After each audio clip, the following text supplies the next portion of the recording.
Have you ever finished editing a video in CapCut, only to realize you can't export it because the export option requires CapCut Pro?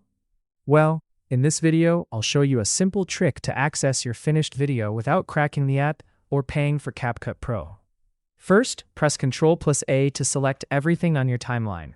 Then, right-click on the selected clips and choose Create Compound Clip. Once the compound clip has been created, click on it to select it. Next, go to the Video tab. Scroll down until you find Motion Blur. Turn Motion Blur on and set its value to 0. Now wait for CapCut to finish processing the compound clip. Once it's finished, click the menu button in the top left corner and select Settings. Here you'll see the location where CapCut saves your projects. Since you can't copy the path directly from this window, close your project and return to the CapCut home screen. Open Settings again, then click Change Location. This will open the project folder in File Explorer.